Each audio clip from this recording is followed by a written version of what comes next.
Voilà, nous y sommes donc pour question d'actualité avec Obambe Ngakoso, panafricaniste, Maître Rama Kinda, Kamit, panafricaniste aussi on peut le dire, guide de l'OTK, l'ordre des traditionnels Kamit, Docteur Renaud Boris Mbota, serviteur d'Elohim, Justin Minimona, qui n'est pas encore là, lui est philosophe. Et hier, on va dire dimanche dernier, il a coulé ici beaucoup d'encre et de salive autour justement de notre thème ancestralité et ancestralité versus modernisme. Quelle posture pour l'Afrique d'aujourd'hui? Nos propos ici ont été résumés en 11 minutes et postés sur la page Studio 210. Il y a eu autant de réactions que possible. On va donc lire cette réaction. Mais en fait, elle nous servira de poser les bases de la continuité du sujet que nous avons abordé dimanche dernier. Il dit ceci, je ne vais pas citer son nom, mais il est sur les réseaux sociaux, on pourra donc regarder. Il dit « J'ai vécu cette malédiction de la tradition Congo qui est une malédiction. Je pèse mes mots, dit-il. Mon père biologique avait 4 parcelles à Pointe-Noire, mais lors de sa mort, la famille paternelle nous a chassés et son neveu a tout récupéré. La maison où nous avons grandi et où nous sommes nés. Il a récupéré même la voiture de papa. Je crois j'avais 21 ans. Et quand j'ai grandi, je me suis dit, il faut que je me venge. Et nous avons porté plainte au tribunal puisqu'on n'avait rien reçu comme héritage de notre père. Et on a gagné le procès. Il nous reste donc de les faire sortir de la parcelle, mais mon cousin a appelé son grand et ce dernier me fait comprendre que la parcelle, c'est pour la famille paternelle et non pour nous les enfants. Et il m'a dit, est-ce que tu sais que tu peux mourir à cause de ça? Fin de citation. Maître Rama Nekinda, vous êtes guide de l'ordre traditionnel Kemit, vous êtes Gunza, et donc je dis à dessein parce que nous sommes là avec vous dans la tradition Congo, que vous certainement vantez souvent ici, vous vulgarisez, et aujourd'hui il se pose ce problème, et on rappelle que ce thème a été suscité justement par l'intervention de Malonga Mambala. Et je pense que c'est un réel problème dans notre société. Qu'est-ce que vous avez à dire? Merci, Matondo Mbouta. Effectivement, quand nous passons dans les médias, c'est pour présenter à l'opinion tant nationale qu'internationale les vrais faits de nos traditions. Sinon, franchement, on va présenter une tradition des abrutis. Je pèse mes mots. Une tradition des abrutis. Et le monde qui nous suit dira, ben voilà, cette renaissance-là, c'est pour faire renaître des abrutis. La tradition Congo ne dit pas ça. Nous sommes tous des Congos. La tradition Congo ne dit pas ça. Quelle est cette tradition Congo qui dit que la première parcelle revient aux enfants? Et la deuxième... Non, pas aux enfants. Aux parents, pardon, excusez-moi. Quelle est cette tradition qui dit ça? C'est pas vrai. Mais les enfants sont eux-mêmes, ils font partie de cette famille. Donc, je voulais dire ceci à ceux qui nous suivent, à l'international et à l'intérieur, que la tradition Congo ne dit pas ça. La tradition Congo donne le droit d'héritage aux neveux issus de la sœur. Ce sont ces neveux-là dont l'oncle a le droit de prendre en compte. C'est ce que dit la tradition Congo. Mais c'est ce que le prophète Malonga Mambala a dit, puisque lorsqu'il a parlé de la famille, il faisait allusion justement de... Non, mais il y a eu de la confusion en Mbouta. La famille, elle est vaste. Dedans, vous avez beaucoup de personnes. Vous avez les petits frères, vous avez les grands frères, vous avez les oncles, vous avez les tantes. Donc, on retient que, en fait, les héritiers, ce sont les neveux. Non, la tradition aussi ne dit pas forcément que les héritiers doivent être les neveux. Non, la tradition Congo dit il faut prendre en compte les neveux et surtout les neveux issus de la sœur. Par exemple, moi, j'ai une sœur, cette sœur a mis au monde des enfants. Dans notre tradition, ces enfants qui sont mes neveux directs, dans mes héritages, dans mes biens, je dois songer à ces derniers. Mes frères, ils ont leurs enfants, ils doivent travailler pour leurs enfants et aussi pour leurs neveux. Nous avons un cas pratique au Bambenga Kosso, nous avons un cas pratique puisque nous avons lu ici le commentaire d'un des membres du peuple du studio de Sandy justement. Il dit qu'il est de Pointe-Noire, leur papa décédé a laissé 4 parcelles, mais ils ont été chassés, la famille paternelle, donc c'est réapproprié ou c'est approprié ces biens-là. Ce n'est pas un cas isolé, ça se passe de plus en plus ici au Congo. Voilà, ce n'est pas un secret pour tous ceux qui sont sur ce plateau. Mais j'ai l'impression que le docteur Maître Rama Nekinda semble botter en touche les réalités de la tradition Congo. Pardon. En tout cas, encore une fois, merci de nous permettre de nous retrouver aujourd'hui. Non, je ne dirais pas qu'il semble botter en touche. Il a insisté, il a répété, la tradition ne dit pas ça. Ce qu'il faut comprendre, c'est que les lois sont faites par les hommes, pour les hommes, et nous ne sommes pas parfaits. Il y a des hommes qui violent les lois, depuis la nuit des temps. Le grand problème que nous avons aujourd'hui, c'est que souvent nous avons affaire à un État qui est faible, à un État qui est inexistant à ce niveau. Je ne peux pas concevoir que l'État ait posé de très bonnes bases. Notre État congolais, par exemple, dit, avant d'aller à la mairie, vous devez passer par la case tradition. C'est fixé, c'est codifié. La plupart du temps, ça au moins on le respecte. Je dis bien la plupart du temps. Il y a toujours quelques tricheries, mais la plupart du temps, c'est fait. Et ça se fait de façon solennelle, puisque le chef de famille de la mariée ou de la promise est même interpellé, entre griffes, dans la salle pour demander s'il a bien reçu la dot. Mais si ça, on le fait, pourquoi on abandonne les familles lorsqu'il y a un décès? Parce que tout le problème est là. Regardez le cheminement. J'avais lu effectivement cette réaction. Ça m'a fait très mal, comme à tout le monde. Nous avons été chassés. Ils n'ont pas le droit de les chasser. Voilà. Ils n'ont pas ce droit. Aucune tradition, que ce soit dans le Congo d'ici, le Congo d'en face, le Gabon, le Cameroun ne permet cela. Je répète, aucune tradition. Que les gens lisent Nation d'agriculture de Cheikh Anta Diop, que l'on lise Civilisation barbarie, qu'on lise tous les livres de comment ça s'appelle, d'Obenga. J'ai même apporté un petit livre, c'est dommage que je l'ai laissé dans mon sac, du professeur Jérôme Hollandais, qui parle de la tradition chez les Kukuya. Ça n'existe pas. On n'a pas le droit de chasser. C'est interdit. Maintenant, ceux qui font ça, il faut le répéter, ce sont des gens qui violent la loi. Mais quelqu'un qui viole la loi, qu'est-ce qu'on fait de lui? C'est quelqu'un qui doit être interpellé et il doit répondre de ses actes. Maloga Mambala? Non, Maloga Mambala n'a pas dit qu'il fallait chasser. Non, non, non. On l'a bien suivi, il n'a pas dit qu'il fallait chasser. D'accord. Ouais, il a dit autre chose. Donc, j'insiste là-dessus. Par contre, là où je vais être en décalage avec vous, ce n'est pas que ça se fait de plus en plus, ça se fait de moins en moins. Je sais que quand nous étions petits, c'était très fréquent. Il y en a même qui disaient que c'était systématique.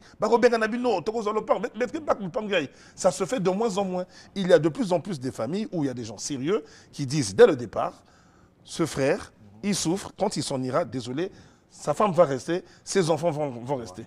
Et on dit même, madame, si vraiment vous tenez à refaire votre vie, vous savez ce que vous avez à faire. Mais les enfants, ils restent. Ce sont les enfants de notre frère, de notre oncle, ainsi de suite. Parce que, de plus en plus, il y a des gens qui font comprendre à leurs neveux, je fais ce que je peux pour vous, mais n'oubliez pas que vous avez aussi des papas qui ont le devoir de s'occuper de vous. Vous êtes les enfants de mes sœurs, mais vous avez aussi des papas. Parce que c'est trop facile de dire, nous avons notre oncle, on croise les doigts, l'oncle bosse 20, 40 ans de sa vie, et on vient, on prend tout. On viole la loi. J'interpelle tout le monde à ce sujet. Là, tout à l'heure, nous avons lu, il y a beaucoup de réactions, hein, donc nous avons trié celles que nous avons lues tout à l'heure. Mais dimanche dernier, j'évoquais un cas similaire, c'est-à-dire que le monsieur décède, il laisse un bien, c'est-à-dire une parcelle, et la veuve est là, avec les enfants. On dit non, non, non, la parcelle vous appartient, vous avez les papiers. Mais personne ne touche à l'argent des locataires. Donc la parcelle appartient officiellement au grand frère de papa, celui qui décide de tout en fait. Non, c'est faux. Il viole la loi. Donc ça veut dire que ce genre de situation existe de plus en plus. Moi, je continue à insister. Parce que y a un fait, en fait. Les gens ont peur de la nuit, ce que le prophète Malonga Mambala a dit. Vous pouvez gagner au tribunal le jour, mais la nuit, il n'y aura pas de juge. Ce monsieur aussi, dont nous avons lu le commentaire ici, a dit qu'il a reçu des avertissements d'un de ses cousins qui lui dit « Attention, tu vas mourir ». Docteur Renaud Boris Mbota, la sorcellerie, est-ce que c'est un fait réel? Est-ce que c'est une réalité, la sorcellerie? Bon, la sorcellerie, il faudra le dire, nous sommes en Afrique. La sorcellerie est un fait réel, c'est vraiment une réalité. Mais c'est une réalité qui a des pouvoirs seulement sur ceux qui y croient. Hein? Parce que lorsque vous croyez qu'un être humain comme vous, qui est né d'une femme comme vous, aura le pouvoir de vous manipuler de nuit ou à distance ou par l'esprit, alors c'est vous qui lui accorderez ce pouvoir-là. Parce que c'est dès l'enfance qu'on met dans l'esprit des gens, écoutez, il y a les sorciers, ils sont capables de ceci, ils sont capables de cela. Et quand les enfants grandissent avec tous ces éléments-là, alors ils ont des tares au niveau de leur esprit. Ce qui leur permet de garder une porte ouverte envers ces gens-là, ces malfrats, qui peuvent lancer des sortilèges, faire usage des mauvais sorts ou manipuler les esprits afin de les nuire. Mais si on a déjà une culture, les enfants sont cultivés comme quoi vous êtes des êtres puissants, ne peut vous nuire qu'un être physique comme vous.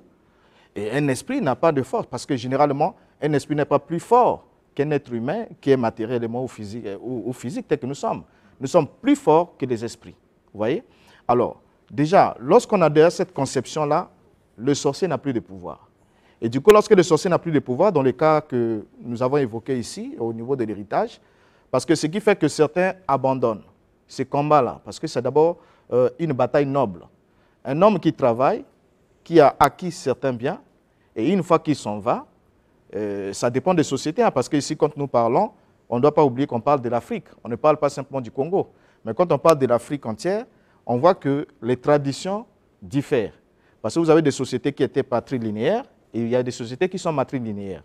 Mais seulement la différence avec d'autres États, par exemple, vous prenez par exemple le Sénégal ou d'autres États, ils ont déjà légiféré sur la question. Ils ont, comme je rejoins mon frère Obaminga Kosso, ils n'ont pas abandonné les familles à eux-mêmes. Voilà. Or, chez nous, par exemple, l'État s'occupe du mariage.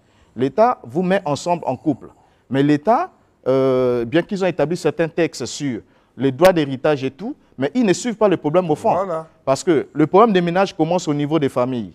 Mais une fois que la personne décède, on finit avec les formalités de l'état civil et tout, la mairie et tout, on enterre la personne. Ensuite, l'État dit, il se lave les mains, voilà. Ce n'est plus son affaire. Vous voyez? Bon, si le monsieur n'avait pas eu le temps d'écrire un testament, c'est à ce moment-là que les enfants vont subir selon les humeurs de ceux qui vont rester. Alors ça, c'est une question qui doit vraiment nous interpeller. On doit vraiment regarder sur cette question. Et moi, je crois quand on parle de la tradition, même la tradition Congo, comme l'a dit Malonga Mambala, je crois qu'il a une mauvaise interprétation de la tradition, puisque c'est d'abord une tradition orale, ce n'est pas une tradition écrite. Donc, ce qui signifie que chacun entend et interprète selon sa compréhension. Parce que quand on regarde même au niveau de l'histoire, on verra qu'il y a eu des rois qui ont succédé. Il y a eu des rois qui ont été succédés par leurs fils. Donc, ils n'ont pas laissé le trône à leurs neveux.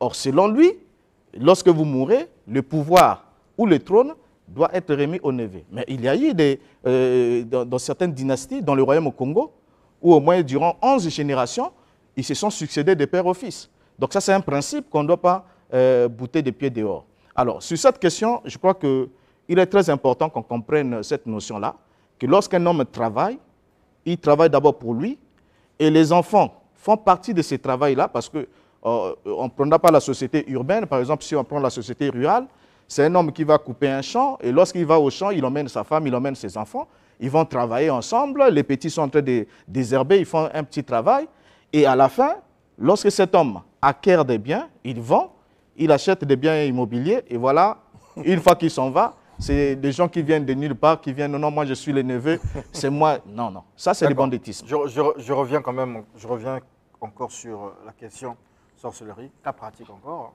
nous sommes au Congo, ces choses-là. Problème de succession, d'héritage, etc. C'est un bras de fer entre le fils du défunt, donc du propriétaire, et le neveu du défunt, autour d'une parcelle. C'est-à-dire que le fils hérite de la parcelle de son père.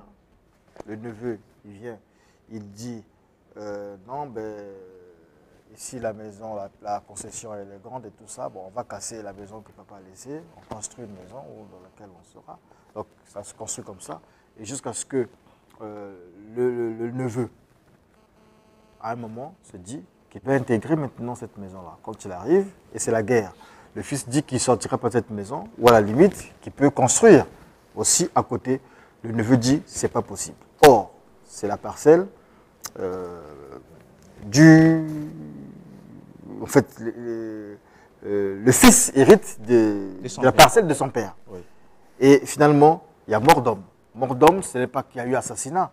Il y a quelqu'un qui meurt, et puis, comme dans les traditions, dans la mentalité congolaise, on va dans les églises, on va voir les pasteurs, on va voir les maîtres spirituels. On dit, partout, on dit, mais attendez, celui qui est mort là, c'est à cause d'une certaine parcelle, parce que, et tout ça, tout ça, tout ça. Et fait de la sorcellerie. Dans ces conditions-là, qu'est-ce qu'il faut faire? Est-ce qu'il est mieux simplement d'éviter simplement pour préserver les vies ou bien se battre? Voilà pourquoi je disais ici, en amont, que la tradition Congo, mal présentée, c'est une tradition des abrutis, qui vantent les antivaleurs et qui effraient. Et en plein 21e siècle, c'est une honte. La sorcellerie dans la tradition Congo est condamnable. La sorcellerie dans la tradition Congo est défendue.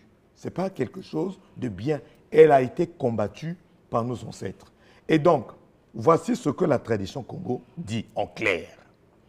Toi, papa, de ton vivant, tu as acquis des parcelles. Tu dois donner à ta famille une parcelle. Ça, c'est pour épargner, c'est pour éviter qu'après ta mort, qu'il y ait tout ce tralala dont nous parlons là. Tu as 5 parcelles, tu prends une parcelle, tu donnes à ta famille. Mon père, on a fait, mon papa. Et quand les neveux voulaient nous déranger, mon père a dit, vos parcelles sont là-bas. Personne ne touche les parcelles de mes enfants. Vous avez vos papas, comme ils ont su le dire là, vous avez vos papas aussi doivent vous acheter les cahiers, doivent... voilà. Et à la mort de mon père, on n'a pas été dérangé. Nos 10 parcelles, c'est même moi l'aîné qui les ai partagées au fils Kinda.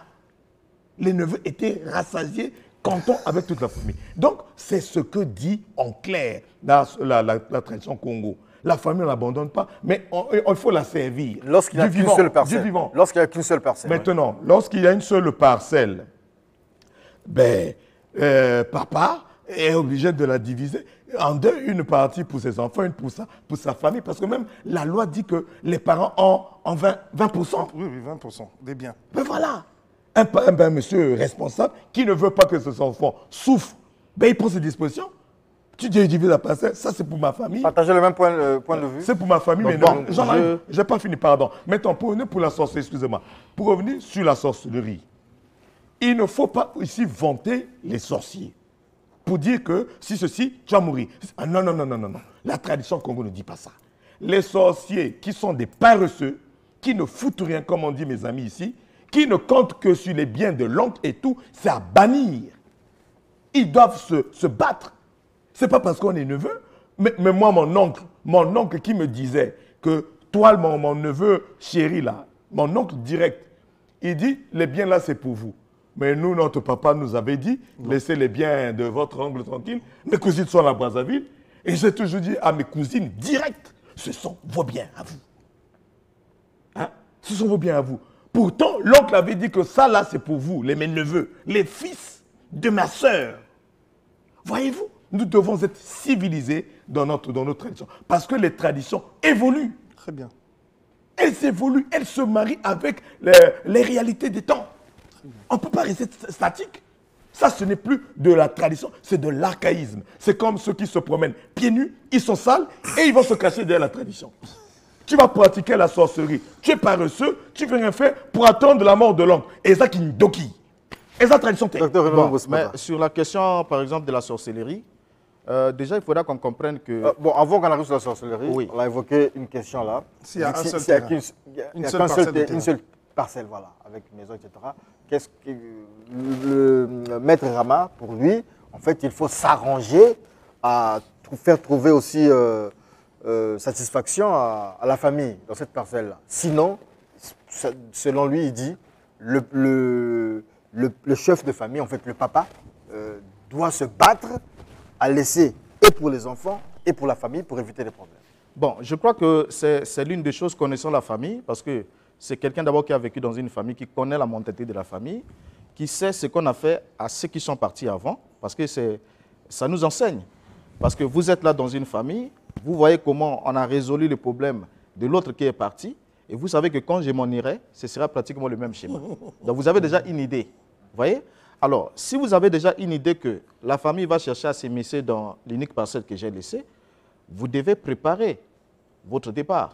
Préparer votre départ dans le sens où, si c'est une seule parcelle qui a déjà un bâtiment, puisque les bâtiments mettent du temps, il y a une porte qui est là, vous dites, écoutez, la porte là, si un parent vient du village, il descend ici. Hein? Même si je ne suis pas là, cette porte leur appartient. Ne vous mettez pas là. Et du coup, lorsque la personne s'en va, puisqu'on sait que descend vivant, c'est ce qu'il disait, alors on va respecter les paroles du défunt. Ça, c'est une question. Bon, maintenant, s'il n'a pas eu le temps de préparer tout ça, parce que tout le monde n'a pas...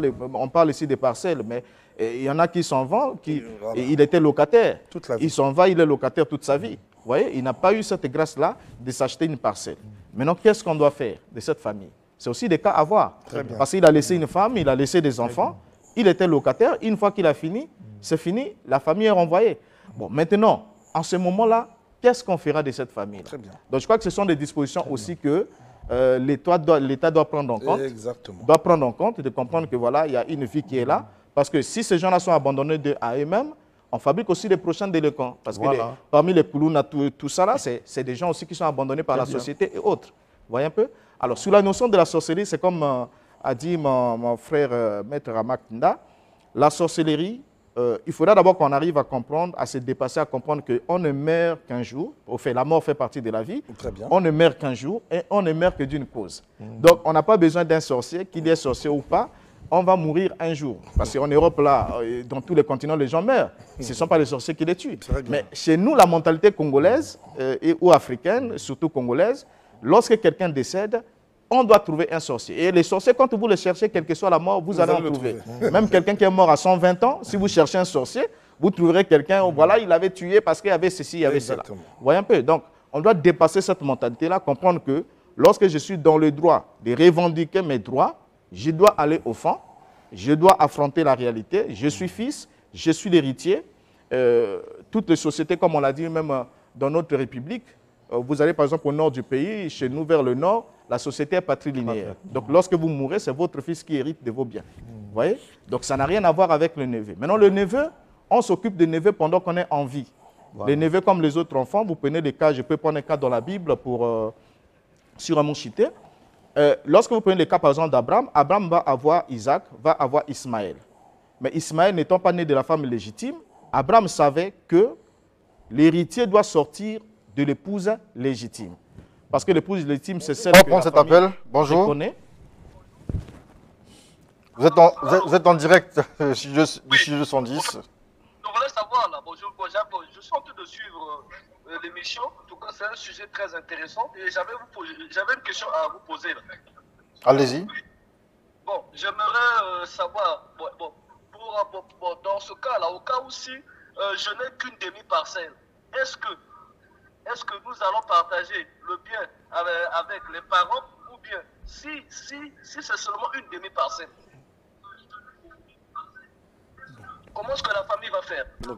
D'accord. Est-ce que c'est les enfants qui vont hériter ce bien ou est-ce qu'on va le donner aux parents? D'accord. Bien, comme nous l'avons dit, la loi en République du Congo dit ceci. La famille à 20%, les enfants en 50%, et la femme mariée légitimement à 30%. La famille n'est pas à jeter dans la mer. Non, c'est ça la source de tous les conflits dont nous parlons ici. Tout comme on ne peut pas brimer sa progéniture, parce que sa progéniture fait partie de cette même famille-là. Et donc, de votre vivant, cassez-vous la tête pour penser à cette problématique-là. L'une des solutions serait, si vous n'avez qu'une parcelle, donnez d'office une partie à votre famille. Si vous ne le faites pas, soyez-en sûrs qu'après votre mort, en dehors de la sorcellerie que nous décrions ici, que nous condamnons, la famille aura aussi des réclamations. On va prendre cet appel. Bonjour. Oh là là. Il n'était pas prévu de... Si vous n'avez pas fait... Bonjour. Bah, il est parti. Si vous ne le faites pas, ben, il est de bonne loi que la famille réclame quelque chose de vous parce que vous n'êtes pas sorti. Bonjour. Nous vous écoutons. Allez-y. Je salue les co-débatteurs qui sont au plateau. Oui. Je vous suis depuis le début de votre émission. D'ailleurs, une très bonne émission. Parce qu'il y a une émission de ce genre qui passe souvent sur une chaîne camerounaise que je suis aussi. Je vous appelle depuis Pointe-Noire. Oui. Depuis le quartier raffinerie. J'ai une suggestion à faire. Vous avez une très bonne émission. Enfin, c'est une proposition de ma part. Et même le sujet de ce matin est très pertinent. J'aimerais dire ceci. Chez nous, ici au Congo, il y a de ceux-là qui comprennent le français et il y a d'autres qui ne comprennent pas. Donc, si ça serait possible, même quand ils débattent souvent, je pense que vous allez toucher beaucoup de couches. Parce que nous avons notre maman qui est au bas-fond là-bas, qui vous suit. Quand vous utilisez des expressions françaises, c'est très difficile pour qu'elle comprenne. Mais moi, là, je me rappelle dernièrement, là, aussi, je me suis mal expliqué. Vous comprenez? D'accord. Ça va aider beaucoup de gens. Je vous dis la vérité, ça va aider beaucoup de gens. Merci beaucoup. Merci beaucoup, monsieur, pour cette contribution. Bon dimanche à tout le monde. Merci, à vous pareil. Bonjour, dernier appel. Oui, nous vous écoutons. Nous parlons des successions, de l'héritage, des droits de la famille, des droits des enfants. D'accord. Moi, je vais intervenir sur ce qu'a dit les participants à l'émission. Moi, je pense qu'il faudrait que nous, les Congolais, nous, les Africains, nous puissions comprendre que les traditions doivent sauver les chocs d'une réflexion. Une tradition qui ne réfléchit pas, une tradition qui passe son temps à vanter les valeurs qui détruisent la famille, ce sont les traditions qu'il faut bannir. Une tradition doit subir le choc d'une réflexion. C'est pour dire qu'un père qui travaille toute sa vie a des enfants, a une femme, le côté amour paternel ou maternel, c'est un lien du sang. C'est-à-dire, ton fils est automatiquement lié à ton héritage. Le neveu a son père. Le père de ce neveu a droit à faire face aux problèmes de ce neveu. Et c'est une conception très irréfléchie de penser que l'oncle est le père du neveu. Non, non, non, non, non. L'oncle ne vit pas pour le neveu. L'oncle vit pour ses enfants. C'est un lien du sang. Cet amour-là, on ne peut pas le dissocier du père et du fils. C'est impossible. Il faudrait que les Africains puissent comprendre ça. Ça va éviter beaucoup de mots. D'accord. Alors moi, la question que je pose à ceux qui sont les participants, est-ce que les Africains prennent le temps de réfléchir à la première question, de raisonner sur l'évolution de leur tradition? Est-ce qu'un père, avec tout l'amour qu'il porte pour ses enfants, peut léguer en héritage tout ce qu'il possède au neveu, ou bien une partie? Et le père du neveu léguera aussi en héritage quelque chose au cousin de ses enfants? C'est la question que je me pose. D'accord. Les réponses vous seront données. Nous arrivons malheureusement à la fin de cette discussion. Néanmoins, je semble comprendre aussi, Maître Rama, Dr Renaud Boris Mbota, Obambenga Gosso, Justin Monimona qui vient de nous rejoindre, que nous sommes face à beaucoup de mutations. Et puis, je pense qu'il y a l'influence occidentale, parce que la conception, la compréhension, l'appréhension du concept famille pose aussi problème, parce que dans la conception occidentale, la famille, c'est papa, maman, les enfants.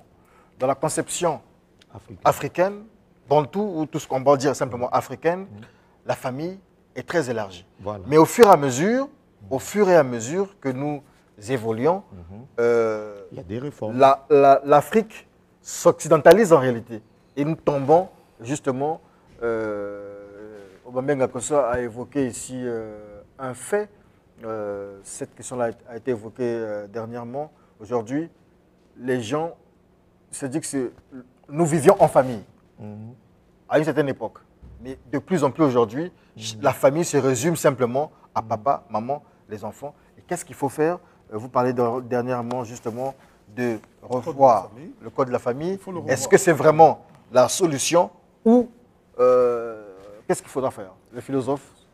Merci pour la parole accordée et je m'excuse pour le retard parce que la question est tellement pertinente et d'actualité. En fait, le problème ne se pose pas au niveau de la culture congolaise, la culture occidentale.